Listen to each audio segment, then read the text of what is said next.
Hello everyone, welcome to the Skyline stories. ఈ రోజు మన రెసిపీ రాజుగారి కోడి పులావ్. పేరుకు తగ్గట్టే అక్కడక్కడ జీడిపప్పులు తగులుతూ చిట్టి ముత్యాల రైస్ తో చేసుకునే ఈ కోడి పులావ్ టేస్ట్ అమోఘంగా ఉంటుంది. ఇది ఎలా ప్రిపేర్ చేయాలో ఇప్పుడు తెలుసుకుందాం. ముందుగా కావలసిన పదార్థాలను రెడీ చేసుకుందాం. 1/2 కిలో చికెన్, బిర్యానీ దినుసులు, 2 స్పూన్స్ ఆయిల్, 2 స్పూన్స్ నెయ్యి, 5-6 పచ్చిమిరపకాయలు, కొత్తిమీర, పుదీనా, చిన్ని ఉల్లిపాయలు, తరిగిన ఉల్లిపాయలు, 2 స్పూన్స్ అల్లం వెల్లుల్లి పేస్ట్, కొద్దిగా జీడిపప్పు, పసుపు, ఉప్పు, 2 స్పూన్స్ కారం, 1 స్పూన్ ధనియాల పొడి, 1 స్పూన్ గరం మసాలా. ఒక బ్లెండర్ తీసుకుని కొంచెం కొత్తిమీర, కొంచెం పుదీనా, మనం తీసుకున్న పచ్చిమిరపకాయలు, అలాగే కొద్దిగా జీడిపప్పు వేసి మెత్తగా గ్రైండ్ చేసి పక్కన పెట్టుకోవాలి.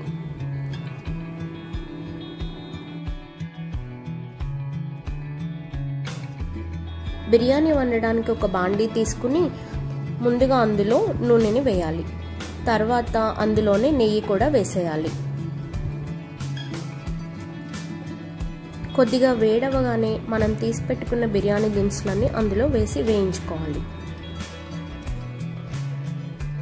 దినుసులు వేగిన తర్వాత మనం పక్కన ఉంచుకున్న మిగతా జీడిపప్పును కూడా వేసి వేయించుకోవాలి. తర్వాత చిన్నుల్లిపాయలను వేసి అవి కూడా వేయించుకోవాలి. ఇవి కొద్దిగా మగ్గిన తర్వాత 1/2 కిలో చికెన్ని బాండీలో వేసేయాలి. ఒకసారి అంతా కలిపేసుకుని వాటర్ కంటెంట్ ఎగిరిపోయే వరకు మీడియం ఫ్లేమ్లో ఉంచాలి.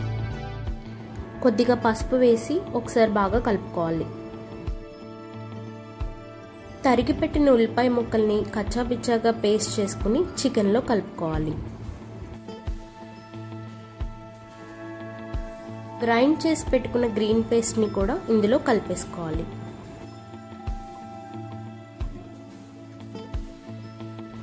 టూ స్పూన్స్ అల్లం వెల్లుల్లి పేస్ట్ని కూడా ఇందులో కలుపుకోవాలి. మసాలాలన్నీ ముక్కలకి బాగా పట్టేలాగా కలుపుకుని మూత పెట్టి కాసేపు మగ్గనివ్వాలి.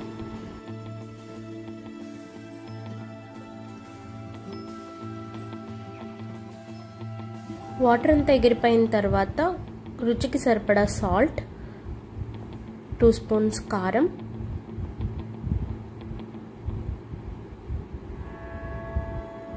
ధనియాల పొడి, గరం మసాలా ఇవన్నీ వేసి బాగా కలుపుకోవాలి. దీంతో పాటు మిగిలిన పుదీనా,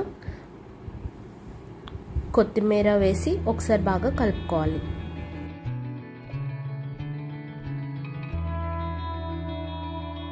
రాజుగారి కోడి పులావ్ కోసం చిట్టి ముత్యాల రైస్ వాడితే మాత్రం చాలా బాగుంటుంది. ఒకవేళ ఇది అందుబాటులో లేకపోతే మామూలు రైస్తో కూడా చేసుకోవచ్చు. చిట్టి ముత్యాల రైస్ అయితే నానబెట్టిన అవసరం లేదు. మామూలుగా వాష్ చేసుకుని డైరెక్ట్గా చికెన్లో కలిపేసుకోవడమే. రైస్ అంతా ముక్కలతో పాటు బాగా కలుపుకోవాలి.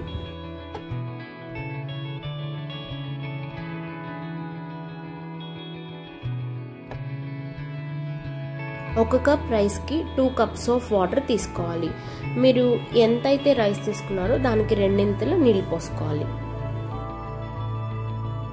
మొత్తం మిశ్రమాన్ని ఒకసారి బాగా కలుపుకుని మూత పెట్టి ఒక 5 మినిట్స్ హై ఫ్లేమ్లో ఉంచాలి. 5 నిమిషాల తర్వాత ఒకసారి మూత తీసి మొత్తం కలిసేలా తిప్పుకోవాలి. తర్వాత మూత పెట్టి ఒక 15 నిమిషాలు సిమ్లో పెట్టి వదిలేసేయండి. స్టవ్ ఆఫ్ చేసి ఒక 10 నిమిషాలు వెయిట్ చేసిన తర్వాత మూత తీస్తే ఉంటుంది గుమగుమలాడే రాజుగారి కోడి పులావ్ రెడీ. వేయించిన జీడిపప్పు, కొత్తిమీరతో గార్నిష్ చేసుకుని పులావ్ని సర్వ్ చేయండి. Thank you for watching this video. ఈ వీడియో కనుక మీకు నచ్చినట్లయితే please subscribe to the Skyline stories.